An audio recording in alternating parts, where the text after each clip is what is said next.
მე ვარ გია ვრეგვაძე 13 წლის. სწავლობ კაცხის საჯარო სკოლაში. ჩემი საყვარელი საქმიანობა არის ფეხბურთი და კითხვა. რა თქმა უნდა, უფრო მიყვარს ფეხბურთის თამაში. ფეხბურთი შემოყვარა ჩემმა მამამ და ბაბუამ, იმიტომ რომ ისინი ძალიან კარგად თამაშობდნენ, როგორც ვიცი მე ჩემი ბებიის და ჩემი მეგობრების მონაყოლიდან, მამაჩემის მეგობრების მონაყოლიდან კარგად თამაშობდნენ ფეხბურთს.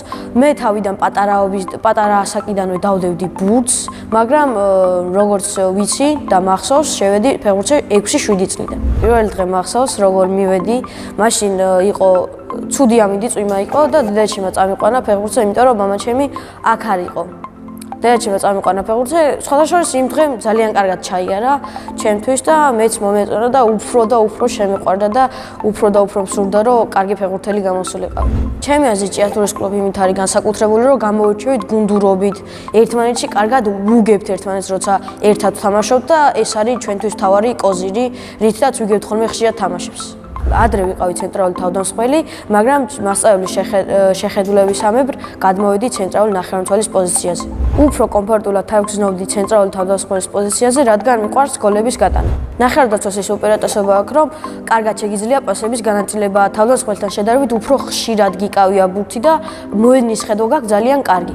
მოედანზე ჩემი მთავარი მოვალეობაა, რომ გავხსნა კარგი სივრცეები, რადგან ჩემმა გუნდელებმა და მე გავიტანოთ გოლები და მოვიგოთ ის შეხვედრა. ჩემი საუკეთესო საფეხბურთოს თვისება მგონია ზუსტის და ჩქარი პასის გაკეთება. რა თქმა უნდა, ეხლაც მიყვარს შეტევაში თამაში და გოლების გატანა. ჩემს კარიერაში გატანილი მაქვს 20-მდე კარგი გოლი. ამ 20 გოლიდან ერთი იყო განსაკუთრებული. თავიდან როცა ჩემი საუკეთესო გოლი გავიტანე, ვიჯექი სათადარიგო სკამზე, მაგრამ წვნელმა გადაწყვიტა, რომ ჩემი დახმარება იყო საჭირო ამ თამაშში. როცა შევედი, 5 წუთიც არ ექნებოდა გასული, რომ უცებ ხედავ, რომ ბურთი მოფრინავს ჩემკენ მაღალი ტრაექტორიით და მოუქნიე ფეხი და შევარდა ცხრიანში შტანგიდან. ეს იყო ჩემ კარიერაში საუკეთესო გოლი, იმიტომ რომ მე თვითონაც ვერ მივხვდი როგორ გავიტანე ეს გოლი, ძალიან რთული გოლი იყო ალბათ. ჩემის აზრით და აბსოლუტურად ყველა მწვრთნელმა ბიჭებმა ხელი ჩაამართვეს, რადგან გაუხარდათ ეს გოლი, საჭიროც იყო და ძალიან ლამაზიც იყო. დღემდე მომყვება ამ გოლის გატანის სიხარული და ემოცია. რა თქმა უნდა, ისეთი მომენტიც გქონია, რომ უეჭველად უნდა გამიტანა, მაგრამ ვერ გავიტანე. გამოვარჩევდი ერთ-ერთ ეპიზოდს, როცა გქონდა საჩხერესთან თამაში, ვაგებდით 3-0-ს თუ არ ვცდები და ავასილე პენალტი. გადამწყვეტი პენალტი, ის თამაში წავაგეთ სამწუხაროდ 3-2 და მე რო პენალტი გამიტანა, ფრეს ვითამაშებდით და ჩვენი გუნდისთვის უფრო კარგი იქნებოდა. პენალტის დარტყმის 50-50% არის მეკარესეს და შენშიდაც, მაგრამ თლიანად საერთოდ კარებს ავაცილე და ჩემი აზრით მაგიტო იყო ეს მომენტი ჩემთვის გამოსარჩევი. თლიანად კარებს ავაცილე პენალტის 17-ნიას კარებს და გული დამწყდა ძალიან. ელია გიორგი მიროტაძე, რომელიც არის კაცრი, მაგრამ სამართლიანი, თუ გვიბრაზდება სამართლიანად და ის გაბრაზება ჩვენთვის უნდა. ასევე არის ძალიან მეგობრული ყველა გუნდელთან მიმართებაში, უყვარს ძალიან ბევრი ლაპარაკი, რომ ჩვენ კარგად გავიგოთ ჩვენი საქმიანობა, თუ რა დონის შრომა გვიწევს და როგორ უნდა ვიშრომოთ და როგორ უნდა ვითამაშოთ კარგი ფეხბურთი. გიორგი მასწავლებელი არის ძალიან საყვარელი ადამიანი ჩემ მიმართ, ძალიან კარგად მეგობრობთ ერთმანეთთან და კარგი ურთიერთობაც გვაქვს. ბევრი შეჯიბრება გქონია, მაგრამ ყველაზე კარგად დავამახსოვრდა, როდესაც მოვიგეთ 3-0, თან მოვიგეთ CDF სტადიონზე, ჩვენ სახლში ზოგადად სახლში მოპოვებული ქულა ძალიან კარგია, იმიტომ რომ როდესაც მაყურებლებიც გიყურებენ, უფრო ბევრი мотиваცია გაქვს და ვიდრე გასვლითი თამაში უფრო რთულია ვიდრე სახლში. მაშინ ჭირდებოდა მოგება, იმიტომ რომ გვინდოდა უფრო მაღალ პოზიციაზე რომ ავსულიყავით, რადგან 4-5 თამაში არ გქონდა მატჩი მოგებული, ფრეც გქონდა ნათამაშები, მაგრამ გვინდოდა მოგება ამ ყველაფერთან შედარებით და ის თამაში გამოგვივიდა, კარგად ვითამაშეთ, მოვიგეთ.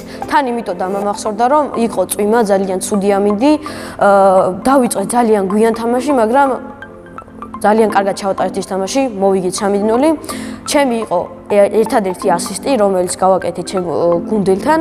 რა თქმა უნდა, ეს ყველაფერი გასახარელი იყო და ყველას ბიჭებს მადლობას ვუხდი იმ ყველაფრისთვის, რაც გააკეთეს იმ თამაშისთვის, რომ მოგვეგო. ჩემს გუნდში ყველაზე უფრო შეთამაშებული ვარ ბაჩო ნეფარიძესთან, რადგან ჩვენ გვიწევს გვერდიგვერდ თამაში და ჩემი აზრით კარგად ვაწყობთ კომბინაციებს, პასებს და ერთმანეთს კარგად ვუგებთ. ჩემ ფეხბურთელად ჩამოყალიბებაში ძალიან ბევრმა ადამიანმა შეიტანა წვლილი.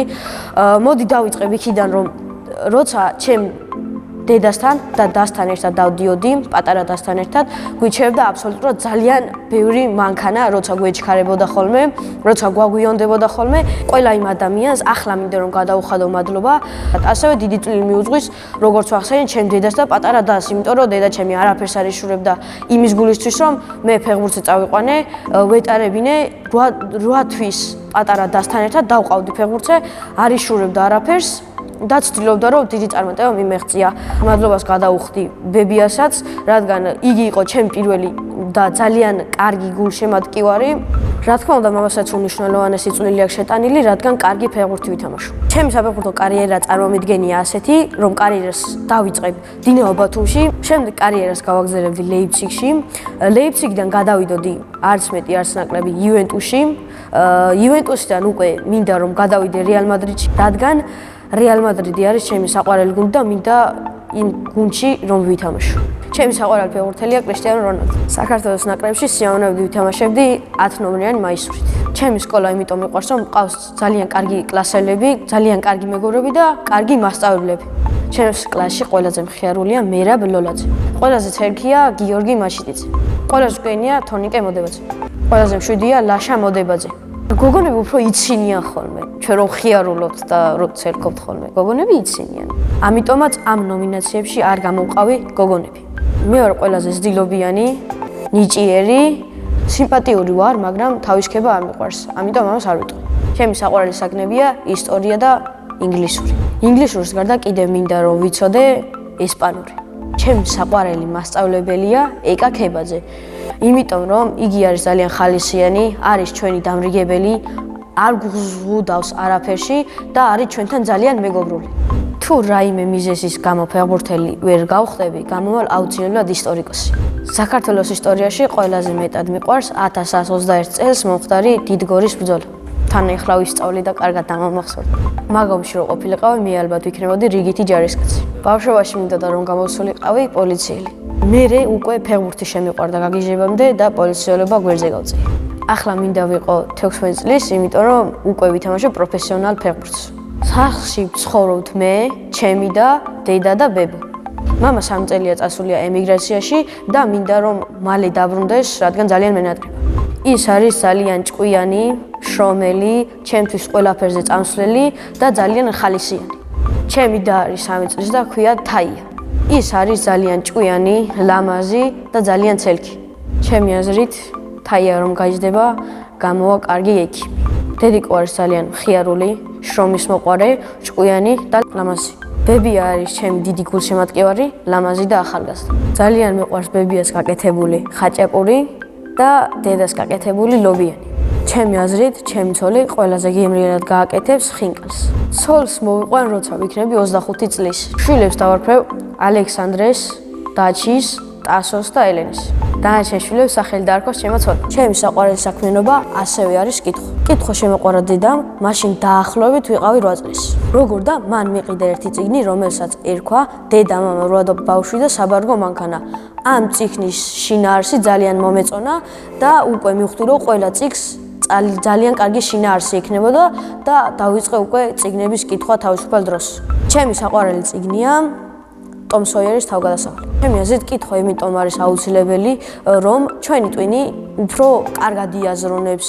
რაც უფრო მეც წავიკითხავთ, უფრო მეტი გვეცოდინება, ლაპარაკშიდაც ხელს შეგვიწყობს და ზოგადად კითხვა ძალიან კარგია ყველაფრისთვის. რაც თავარია, კითხვა ადამიანებს ხდის უფრო უკეთეს. ახლა დაახლოებით წაკითხული მაქვს 20-მდე წიგნი და ვაპირებ რომ ავიდე 50 წიგნამდე. წიგნის გმირებიდან ჩემი აზრით მე ვგავარ დავით ყიფიანს. დავით ყიფიანი რო იყო ფეხბურთელი, მისი ისტორია წავიკითხე ამ ზაფხულს. პატარა მომცრო ეს იყო წიგნი და ძალიან მომეწონა და ვამგვანებ ჩემ თავს, იმიტომ რომ მასავით შრომის მოყვარე ვარ, როგორც ის იყო შრომის მოყვარე და თავის წარმატებისთვის ყველაფერს რომ აკეთებდა. მე რომ მწერალ ვიყო, წიგს დავწერდი, სადაც ვის ექნებოდა მრავალფეროვანი თავგადასავალი. ეს ბიჭი რა თქმა უნდა ვიქნებოდი მე. სახლში მაქვს ძალიან კარგი ბიბლიოთეკა. სახლში ამოვაშენეთ ერთი ფანჯარა, რომელიც გადაკეთდა წიგნების თაროთ. ამ წიგნების შემსებაზე ზრუნავს, რა თქმა უნდა, დედაჩემი და ბებიაჩემი. დედასაც უყვარს კითხვა და ბებიასაც უყვარს კითხვა. ჩვენ ვართ კარგი და განათლებული ოჯახი. ასევე მიყვარს ფილმების ყურება და ჩემი საყვარელი ფილმია დიეგო მარადონას შესახებ. დიეგო მარადონაზეც მაქვს, ბაჯოზედაც მაქვს ნაყურები, პელეზე, რონალდოზე, მესიზე. ყველაზე მაქვს ნაყურები, რაც კი საერთოდ ფეხბურთის ფილმი არის გამოსული. ჯადოსური ჯოხი რომ მქონდეს, მექნებოდა სისწრაფის სუპერძალა. სამოგზაუროდ სიამოვნებით წავიდოდი დუბაიში. წინა მონაწილემ დამიტოვა შეკითხვა, რა არის ჩემი ოცნების საჩუქარი. ჩემი ოცნების საჩუქარია კვადროციკლი. როცა მამა ჩემი უკვე დამპირდა, ასე მითხრა, რომ თუ წავედიო და იქ გამიმართლა ყველაფერი და როცა ჩამოვალ უკვე ხელმო შეწყობილი რო გვექნება ყველაფერიო, აუცილებლად გიყიდი კვადროციკლს დავადებით დღესე. დამპირდა, რა ვიცი. არ მინდოდა გაშვება და დამპირდა, რომ ჩამოვგიყიდი. კვადროციკლი კი მინდა, მაგრამ უფრო მინდა, რომ მამა ჩამოვიდეს მალე. შემდეგ მონაწილეს უტოვებ ასეთ შეკითხვას, ვინ არის ყველაზე ცნობილი ადამიანი. მაგალითად, ჩემი აზრით ყველაზე ცნობილი ადამიანი არის კრისტიანო რონალდო. ჭია თუ რა მიყვარს, იმიტომ რომ არის ძალიან გულთბილი ხალხი, იციან კარგი დახვედრა და არიან ძალიან მეგობრულები. ჭიათურაში ყველაზე უფრო მეტად მიყვარს ნაგუთი. იმიტომ რომ არის სიმშვიდე და ყველაფერი არის ჩემთან ახლობელი. ბედნიერება არის პირველ რიგში მამას ჩამოსვლა, რომ ვითამაშო კარგი ფეხბურთი, მყავდეს კარგი ცოლი და შვილი. მე ვარ ბედნიერი ადამიანი.